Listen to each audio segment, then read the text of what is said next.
Hello, and welcome back to Beyond the Byte. My name is Mo Hafez.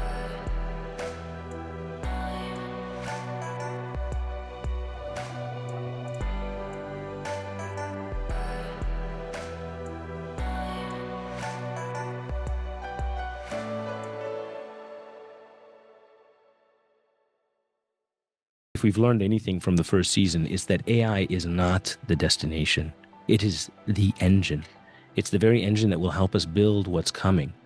And so season 2 is going to posit the question of, if AI is this genie that we have let out of the bottle or let out of the lamp, season 2 is going to ask the question, well, what will this genie help us build?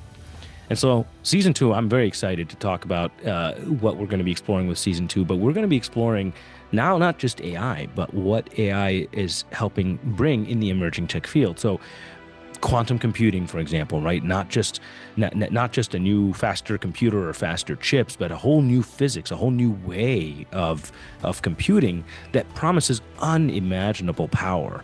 And AI is helping make quantum computing much more viable. And this will be a singularity moment when we make quantum computing viable. Everything that AI is now doing and transforming is going to be supercharged, and it's going to be incredible. So that's a technology that we want to explore. Our next episode actually is going to be all about virtual reality and augmented reality and extended reality. And that's another topic that I really want to explore a lot more of in season 2, VR, AR, and XR. How it's reshaping education, immersive storytelling. We now see augmented reality glasses hitting the market. We see Apple and Meta and Microsoft all getting behind VR headsets for education, for what we call spatial computing, the ability to compute, but in a virtual spatial environment. One of the first things that I spent a lot of time doing during the break was reading. I spent a lot of time reading. Now, reading, I want to talk a little bit about reading because we read a lot these days, whether it's news, tweets, articles.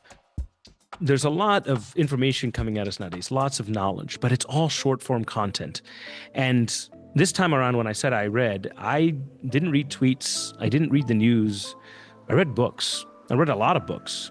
And I spent a long time reading books. I mean, I would be sitting there for hours on end reading books, one book after the other. And I don't know when the last time that you've actually sat down and decided to simply spend time focusing with a book. But if you haven't, I highly recommend you do that. I think this is one of those things that if we have to worry about something in the future beyond technology, it's how technology is going to affect some of these habits that are really important, habits of daily reading. And again, I'm not talking about reading from a digital screen. I'm not talking about reading a lot of articles. I'm talking about sitting there with a book, wrestling with the ideas, having a conversation with the author. That is something that I think is not as popular as it used to be, to say the least. Not a lot of people are doing it. And those who are the ones that are getting ahead. And I really wanted to get back to that. And I wanted to go and really spend long periods of time doing immersive readings, right? It's like a workout for your brain.